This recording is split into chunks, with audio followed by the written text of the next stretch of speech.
Messieurs, dames, je suis à Akihabara devant le fameux Gigo Danyu. Et oui, on y est toujours et c'est là que Bandai expose les produits qui arrivent dans les UFO Catchers et qu'on retrouve bien évidemment dans les boutiques de figurines dans le quartier. Voilà, au programme du jour, One Piece Naruto bien évidemment, mais surtout Dragon Ball. Je suis là parce que j'ai vu passer des photos montrant Goku et couleurs Matchmakers. Je veux les voir de mes yeux. Produit définitif, c'est maintenant. Bref, tu es chaud, je suis chaud et on y va. Allez, on commence en douceur avec une figurine de Bob l'éponge qui arrive dans les jeux de grue. Et je peux te dire qu'elle est très jolie. Bah oui, Bandai se met dans ce genre de délire et moi je dis oui, je dis pourquoi pas. Et je la trouve plutôt bien réalisée. Alors ça manque de couleurs, ça manque de nuances, ça manque de dégradé, vraiment. Mais franchement, regardez la bouche, je m'attendais à un truc plat et en fait non, elle est bien creuse. Franchement, c'est rigolo. Alors le support, je l'avais même pas capté. Sur un fond blanc, ça passe nickel. Et puis voilà, hein, si vous êtes fan de Bob l'éponge, je me dis qu'à la maison, un petit Bob comme ça peut grave le faire. Il est trop mignon, il est super chou. Voilà, je vous la montre de la tête aux pieds, impeccable. Alors il y a une figurine de Idolmaster, excusez-moi, que je dois vous montrer absolument parce que je la trouve superbe. C'est pas mon délire, vous le savez, ce genre de figurine. Mais en termes de réalisation, je suis complètement sur le cul. Pour une figurine Game Center, regardez les cheveux, on dirait une Ichiban Kuji quoi. C'est un truc de dingue. Du dégradé, du translucide, des contrastes. Et surtout la modélisation de la robe, le visage, mais regardez-moi cette robe, les fleurs et tout, mais c'est un truc de fou furieux. Bandai, vous régalez les fans de Idolmaster là. C'est un truc de dingue. Elle est superbe. Alors je suis vraiment pas fan, mais clairement c'est le genre de produit qui peut finir chez moi. Tellement je la trouve super bien réalisée. Bref, bravo vraiment. Un peu de One Piece Monkey D. Luffy dans les parages en Gear 5. Alors c'est la nouvelle figurine rigolote du moment, où en fait tu peux incruster un stylo, des ciseaux, ce que tu veux. C'est un produit à mettre sur ton bureau. En termes de réalisation, c'est pas top hein. Le visage est pas vraiment dingue. Le sourire est mal foutu. Il y a de la jointure un peu à droite à gauche. Après, pour un petit trompe-l'œil rigolo, accessoire à mettre sur ton bureau pendant que tu bosses, je trouve ça sympa. Voilà, je trouve ça vraiment très sympa. Pour donner une idée de la taille, regarde tout simplement la taille du stylo. Donc c'est rigolo hein, tout simplement, hein, voilà. Ni plus ni moins. Battle Record de Boa. Oh, regarde-moi ça, c'est un truc de fou furieux. Mais c'est quoi ça? Elle est superbe. Les cheveux qui virevoltent dans tous les sens. On a du chromé sur certaines parties du corps. On a du mat absolument partout. On a de légères nuances sur la robe. Et comme tu peux le constater, le support, on a des tiges pour la maintenir. Donc post dynamique, par contre, ça manque malheureusement d'un petit côté laqué sur les talons. Voilà. Mais globalement, wow, Bandai, là, vous régalez les fans de One Piece. Hein. Franchement, le côté dynamique, la cape qui virevolte également dans tous les sens, c'est vraiment très classe. Hein. Ah, et pour vous montrer aussi, regardez, des cœurs incrustés dans le support. Moi je dis oui, hein. Moi je dis oui, messieurs dames. De la Grandista, oui, mais de Zoro, qui est sorti en juin, et je crois que je vous l'avais pas montré. Eh ben écoutez, beaucoup de muscles, très grosses, mammouthesques, modélisation assez sympathique, hein, franchement ça va. Mais par contre les couleurs c'est de la merde. Hein. Il y a un côté très plastique, dégueulasse qui ressort, et ça me plaît absolument pas. Mais vraiment, ça gâche vraiment la modélisation, le sculpte global. Franchement, ce rendu plastique dégueulasse, ça nique tout. Soyons clairs, nets et précis, ça nique vraiment tout. Donc voilà, c'est dommage parce qu'il est quand même buff. Vraiment, il a un coup de mammouth et tout. Mais c'est pas du tout plaisant, c'est pas du tout clinquant à la mirette et c'est vraiment dommage. Après, je vous montre la taille, il est quand même colossal. Hein. De la DXF ici. Bon, DXF, on connaît, c'est bien réalisé. Le petit Chopper, plutôt mignon, le petit Luffy plutôt sympathique, ouais ça reste propre, hein. C'est minuscule, y a pas de dégradé, on a l'habitude, hein. C'est bien foutu, c'est de la petite figurine à mettre en vitrine ou devant tes mangas tout simplement. Et hop, de ce côté là un brin de nouveauté avec Sandy, du laqué sur les pompes, plutôt du brillant, et puis les cheveux sont dégueulasses, on dirait du chewing-gum, il a la clope. Heureusement, c'est pas censuré. Puis écoutez, ça reste propre. On connaît, on a l'habitude les DXF. Ça reste propre. Voilà, je vous mets tout ça sous les yeux. C'est très classe. Ou du Yugi. Là, les fans vont carrément craquer. Les fans de Yu-Gi-Oh, faites-vous plaisir. On a une figurine plutôt bien réalisée. Ça manque de dégradé, ça manque de nuances. On a aussi ce côté plastique dégueulasse qui ressort. Mais on a aussi du mat sur la peau. au niveau également des cheveux. Et ça rend très bien. Le visage, impeccable, bien réalisé. Du chromé un peu à droite à gauche. Le support, on est sur un truc pourri. Mais bon, ils ont amené quelque chose de dynamique. Pourquoi pas, ça change du support noir dégueulasse. Et puis regardez-moi cette chaîne. Voilà, c'est très très classe. Elle est vraiment cool. Je conseille à fond les ballons. On continue avec du Yu-Gi-Oh! Mais bien sûr, du magicien, de la magicienne, de la coquine surtout. Franchement, elle est superbe. Elle est très belle. Les couleurs sont propres. Enfin, on est sur des couleurs ultra propres. Simplistes, pas prise de tête. Alors certes, on est loin vraiment des figurines haut de gamme qu'on peut voir à droite à gauche. Mais pour de la figurine Game Center, rapport qualité-prix, ça va. Ils sont un brin cassé le cul, ça reste méga clean. Et vous le voyez de toute façon en termes de modélisation, le visage est super propre, ultra fidèle. Et je vous mets les deux côte à côte avec cet effet là, mini diorama. Je dis pourquoi pas avec les dragons, ça claque. My Hero Academia Amazing Heroes, messieurs dames. Bakugo dans les parages, Bakugo il est vénère. Bakugo, il est vénère. Elle est ultra bien réalisée. J'adore le regard.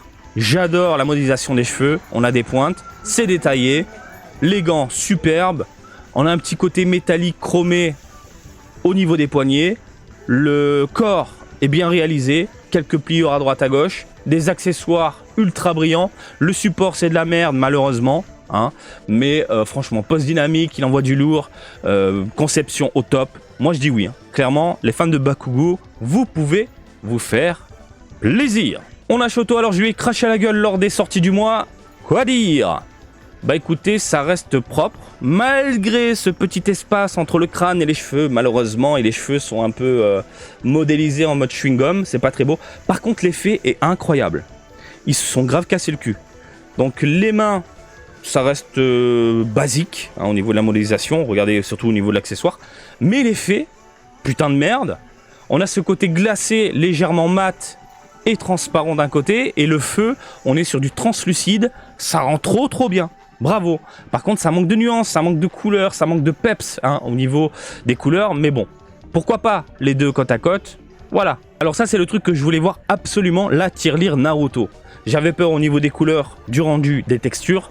Et au final, il y a de quoi rassurer absolument tout le monde. Je pense que vous le voyez. Il y a des nuances, des dégradés, différentes couleurs, différentes teintes. Alors bien sûr, tu as le trou là-haut pour insérer tes petites pièces. C'est une tirelire. Mais tu peux l'utiliser en décor, en fond, dans ta vitrine. Oui. Et il y a cet aspect un peu pierre, rocailleux qui ressort. J'ai l'impression vraiment que si je touche quelque chose de dur, comme de la pierre. Et c'est super bien réalisé. Bref. Bravo Bandai, les fans de Naruto, faites-vous plaisir. On continue avec du Naruto, ici on a du Coliseum, alors Jiraiya, on l'attendait tous. J'avais vu les protos, ça déglinguait. Quoi dire du produit final? C'est pas top. C'est vraiment pas top. La modélisation, je la trouve moins clinquante que le produit que j'avais vu, hein, tout simplement à la Jump Festa.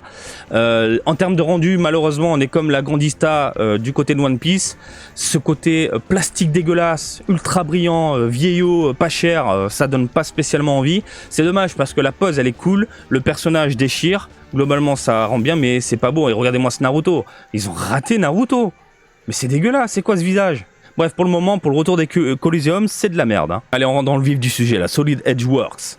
De Perfect Cell, ça y est, on parle de la vie, on parle de Dragon Ball. Eh ben ça déglingue ma gueule. Regarde-moi ça, le Perfect Cell, le visage déterminé, prêt à en découdre, face à Gohan en Super Saiyajin 2. Moi je dis oui, je dis pourquoi pas. On a du laqué, comme tu peux le voir, enfin, du laqué brillant sur certaines parties du corps, les parties noires. On a du mat également sur la peau verdâtre. On a un corps tailladé au niveau des petits trous, voilà. Le support est ultra fin. J'aurais mis ça dans un autre ton plutôt que du jaune. Malheureusement, ils ont choisi la même couleur que la pantoufle. Et puis la modélisation globale, ça rend bien. Voilà, c'est beau, c'est ça qu'on veut. Donc si t'as loupé les Tiban Kudi, fais-toi plaisir avec ça. Voilà, et regarde. Hop là, avec ce regard déterminé, je te mets le Gohan en Super Saiyajin 2 juste à côté. Bien proportionné. On se fait plaisir, mais clairement. Allez. Ou de la Clear Rise. De la Clear Rise de Beast. Gohan Beast, quoi dire? Alors, le visage est clean. Le visage est clean. Franchement, j'ai rien à dire. Par contre, les cheveux se décollent au niveau du crâne. Donc, il y a un petit espace, c'est pas très plaisant. Et concernant le rendu, c'est dégueulasse. Hein. Franchement, j'ai l'impression de voir un glaçon qui a pourri, je sais pas comment, mais il a pourri. Est devenu grisâtre tout dégueulasse. Alors, Bien évidemment, le corps, on est sur un plastique dégueulasse avec une modélisation quelconque. Regardez, les trous, c'est de la merde. T'as l'impression que t'as fait ça avec une allumette, quoi. Et c'est pas le feu. C'est clairement pas le feu. La Gohan Beast de Gohan, oui, c'est logique, Gohan Beast de Gohan, mais c'est pas beau, hein. C'est vraiment pas beau. Et pourquoi pas avec le Perfect Cell à côté, pour donner une idée, voilà. Alors ça, la Dimateria de Tenshinhan, c'est la surprise du jour. Mais qu'est-ce que c'est? Cette dinguerie de dingue. C'est une dinguerie de dingue. Retiens ces mots. Regarde. La modélisation, elle est folle. J'ai envie de craquer. Je la veux maintenant. C'est un truc de fou. Je m'attendais à avoir un tout petit produit. Et au final, on se retrouve avec une grande figurine, bien réalisée, mammouthesque, veineuse. Il y a de la véna sur le crâne. Regardez-moi cette carrure. Regardez-moi les contours. Regardez-moi ces muscles. Il y a du téton, ma gueule. Regarde ce visage déterminé, prêt à en découdre, à défoncer du sel. Et je dis oui. Et le corps est bien foutu. On a des pliures un peu à droite à gauche. Bon, alors on a le support de merde, hein, il change pas. Et l'effet pue la merde. Hein. L'effet, on peut le virer, donc c'est une bonne chose. Mais regarde-moi ça. C'est incroyable. Incroyable. Et derrière, t'as C18, malheureusement, qui est pas top. Et là, bravo. Bravo Bandai. T'as respecté les fans de Tenshinhan, ça fait grave plaisir. Et regarde, je te montre là Goku Super Saiyajin 3. Il est pas mal. Hein. Allez les matchmakers, on y va. On commence par couleur. Alors coucou, ça va coucou? Bah écoute coucou, modélisation top. J'ai rien à dire, franchement, la modélisation, elle est vénère. C'est du mammouth puissance 1 milliard. Regardez-moi ces muscles, les doigts sont bien réalisés, etc. Mais les couleurs, c'est de la merde. Putain, les couleurs, c'est vraiment pas beau. C'est un violet quelconque posé à l'arrache sans dégradé, sans rien. C'est dommage. Alors on a certaines parties brillantes, comme on peut le voir, hein, les parties bleutées, ultra foncées. Le visage est plutôt cool, le crâne également. Le corps, encore une fois, il est démesuré. Mais bordel, les couleurs, c'est pas ça, quoi. C'est vraiment dommage. Hein. Bon, bref. Je me dis pourquoi pas, la pose est dynamique. Tu peux te faire un délire à la maison. Encore une fois, elle est très imposante, puisque tu peux te mettre, regarde, le Goku en face, comme ça, les deux. Voilà. Tiré du film, c'est le genre de figurine rare, alors pourquoi pas. Et bien sûr, on enchaîne sur Goku, Matchmakers, celle que j'attendais le plus. Les couleurs me déçoivent. Ils sont pas cassés le cul, on est vraiment sur des teintes simplistes. Par contre, la modélisation, incroyable. Les cheveux en pointe, à l'ancienne, le corps ultra gonflé, des muscles partout. Les vêtements déchirés, pourquoi pas, oui, allez vas-y, balance-nous du rêve, ça rentre trop bien. Alors, il a mal enfoncé malheureusement le gars, voilà, c'est un brin dommage, parce qu'on voit le petit espace, mais regardez-moi ça, voilà, regardez-moi ce buste, le regard, la modélisation des mains, des doigts et tout, mais bravo, c'est exactement ce qu'on veut messieurs, dames, oui bien sûr, c'est ça qu'on veut voir. Et puis bon, vous le voyez, la jambe a été faite à part, différente du pantalon. Et voilà. Bah écoutez, j'ai rien d'autre à dire, mis à part que c'est très plaisant, mis à part les couleurs. Et ça envoie du lourd face à couleur. T'as vu, je te fais des rimes. Et voilà. Ça finit à la maison, bien sûr, ça finit à la maison. C'est une obligation, voilà. Bon voilà, la grandista de Zoro, bien qu'elle soit buff en termes de modélisation, franchement, rien à dire. Me plaît pas plus que ça, justement à cause des textures un peu trop plastiques. Et ça manque de nuances, ça manque de rendu clinquant, je trouve, globalement. Par contre, belle surprise concernant la tirelire Naruto. Je pense que ça peut faire un très joli décor. C'est super bien réalisé. On a l'impression de voir du sable, une pierre, quelque chose, hein, une petite falaise, hein, tout simplement. Et je pense que les fans de Naruto peuvent vraiment craquer pour ce genre de produit.